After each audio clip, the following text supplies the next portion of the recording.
Nestled in the heart of Willow Creek Estates, where manicured lawns met perfectly pruned rose bushes, life seemed idyllic. Picture postcard perfect, really. Every house a testament to suburban conformity, each family striving for that elusive American dream. But beneath the veneer of tranquility, a simmering discontent was brewing, at least for me. Willow Creek wasn't just a neighborhood, it was an HOA-controlled ecosystem.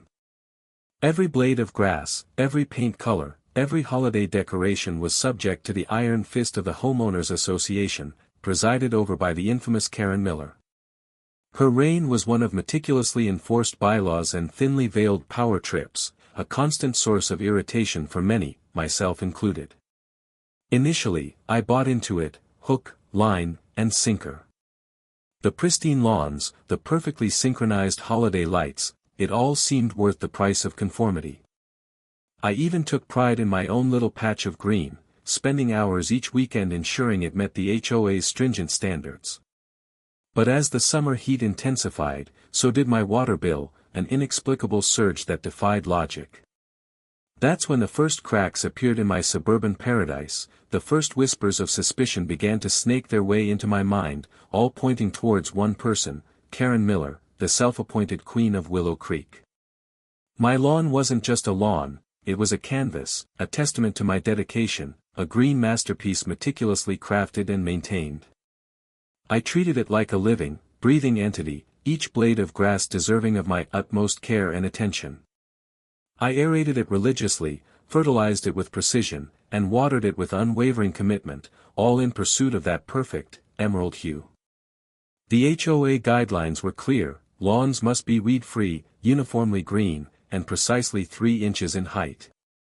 And I, being a model resident, at least initially, adhered to these rules with almost obsessive fervor. I spent countless hours battling dandelions, grubs, and any other imperfection that dared to mar my verdant paradise. But this dedication came at a price, a rapidly escalating water bill that seemed to defy all reasonable explanation. I'd always had a relatively high water usage, I admit, but the jump in recent months was astronomical. I checked for leaks, adjusted my sprinkler system, even rationed my showers, but nothing seemed to make a dent. The bill kept climbing, a silent, insidious threat to my financial stability, and my beautiful lawn was at the heart of it.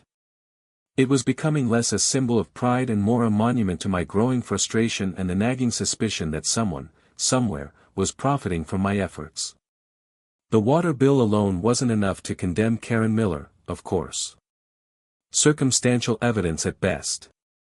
But then came the night I couldn't sleep. Restless, I wandered outside around 3 a.m., drawn by an odd sound, a faint whirring noise.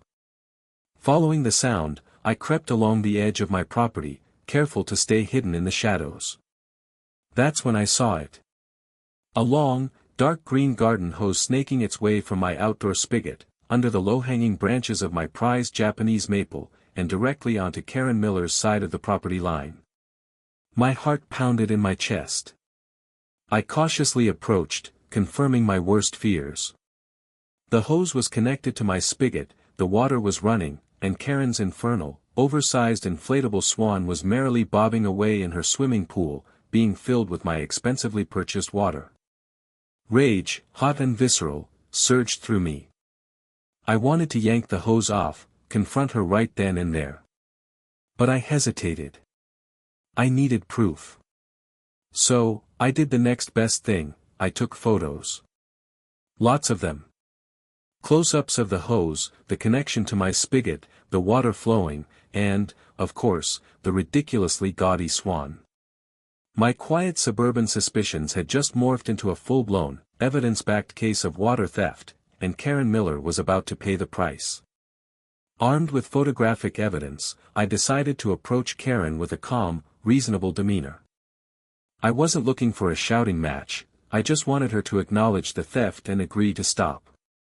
I printed out a few of the photos, choosing the most damning ones, and marched over to her house the next morning. Karen answered the door with a perfectly coiffed hairstyle and a dismissive air. Before I could even get a word in, she launched into a monologue about my slightly overgrown hedges, conveniently deflecting from the real issue. I politely interrupted, presenting her with the photos. Her reaction was underwhelming.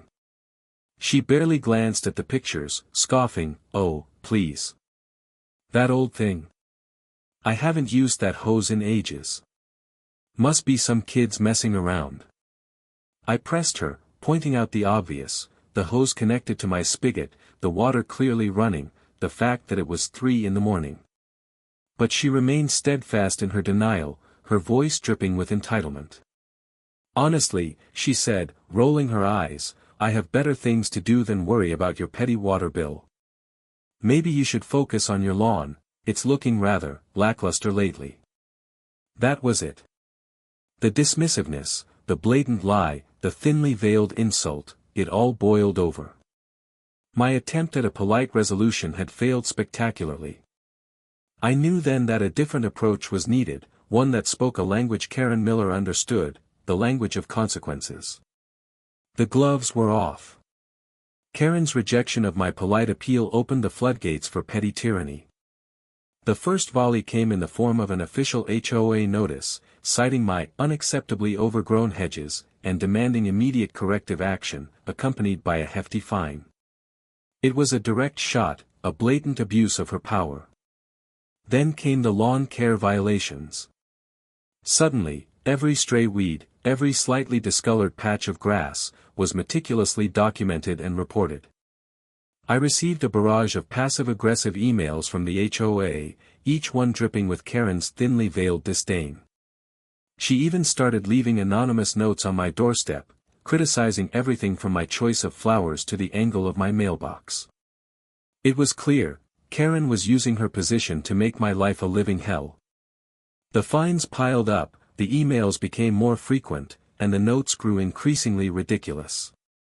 I felt like I was living under constant surveillance, every move scrutinized, every imperfection magnified.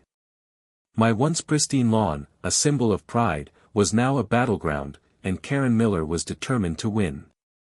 But she underestimated my resolve. If she wanted a war, she was going to get one. And I had a secret weapon brewing, a solution so deliciously devious, it would make her perfectly manicured head spin. The fines were mounting, my stress levels were through the roof, and my lawn, despite my best efforts, was slowly succumbing to Karen's relentless attacks. I needed a solution, something that would not only stop the water theft but also deliver a satisfying dose of karmic justice. I spent hours brainstorming, pacing back and forth in my living room, fueled by caffeine and righteous indignation. Legal options seemed too slow, too expensive, and frankly, not nearly satisfying enough. I wanted something elegant. Something poetic. Then, it hit me. Saltwater. The idea sparked in my mind like a bolt of lightning. Saltwater is a natural herbicide, a silent killer of grass. And if Karen was so fond of using my water, why not give her a little something extra? A generous helping of sodium chloride, delivered straight to her precious lawn. The plan began to take shape. I would wait for her to hook up the hose again, then, under the cover of darkness, I would replace the regular water with a potent saltwater solution. It was risky, audacious, and potentially disastrous if I got caught. But the thought of Karen's perfectly manicured lawn slowly turning brown, the symbol of her power and control withering before her eyes, was too tempting to resist. Operation Saltwater Revenge was a go. Operation Saltwater Revenge required meticulous planning. I couldn't just waltz into the local hardware store and buy a truckload of salt without raising suspicion. So, I broke the purchases into smaller increments, visiting different stores over several days. I even donned a disguise, sunglasses and a baseball cap, feeling like a character in a low-budget spy movie. The real challenge was the mixing. I needed a solution potent enough to do some serious damage, but not so concentrated that it would be immediately obvious. After some research, thank you, Internet, I settled on a ratio of 1 pound of salt per gallon of water. My garage became a clandestine laboratory. I used large plastic bins, carefully measuring and mixing the saltwater, the air thick with the smell of the sea.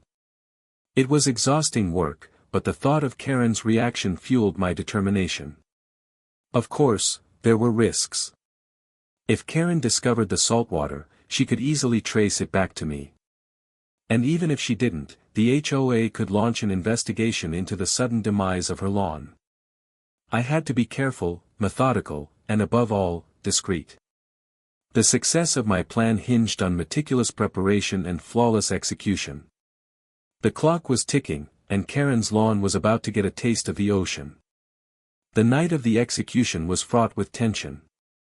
I waited until well after midnight, when the neighborhood was shrouded in darkness and the only sounds were the chirping of crickets and the distant hum of a passing car. Dressed in dark clothing, I felt like a character in a heist movie. I crept out of my house, carrying the first bin of salt water. The bin was heavy, sloshing precariously with each step. As I approached the spigot, I noticed a light flicker on in Karen's house. I froze, heart pounding, and ducked behind a bush, waiting for the coast to clear. After what felt like an eternity, the light went out. I cautiously emerged, quickly disconnecting the hose from my spigot and attaching it to a small pump submerged in the saltwater bin. The pump whirred to life, sending the salty liquid flowing towards Karen's lawn. I repeated the process with the remaining bins, each trip more nerve-wracking than the last. Once, a security patrol car slowly drove past, its headlights briefly illuminating my yard. I held my breath, praying they wouldn't notice anything suspicious. Finally, the last bin was empty. I disconnected the pump, reconnected the hose to the spigot, and retreated back to my house, exhausted but exhilarated. The deed was done. Now, all that was left was to wait and watch as Karen's perfect lawn met its salty demise. The next few days were agonizing. I tried to act normal, tending to my own lawn, all the while anxiously watching Karen's. At first, there were no visible changes.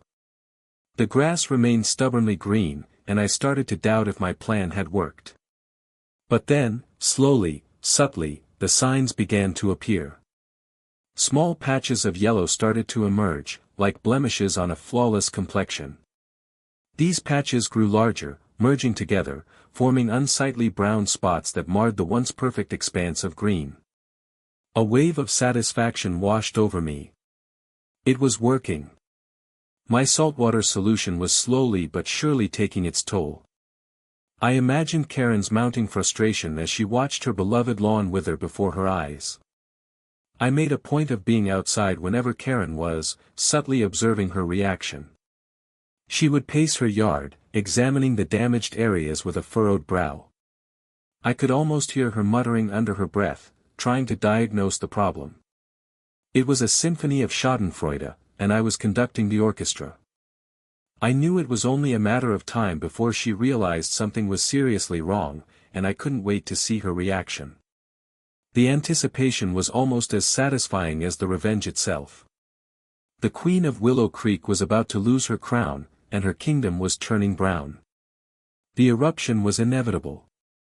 One afternoon, as I was innocently trimming my hedges, Karen stormed across the property line, her face contorted with rage. "What did you do to my lawn?" she shrieked, her voice echoing through the quiet neighborhood. I feigned ignorance, widening my eyes in mock concern. "Karen, what's wrong? Your lawn looks different." "Different? It's dying. It's ruined," she screamed, gesturing wildly at the browning patches. "And I know you're behind this."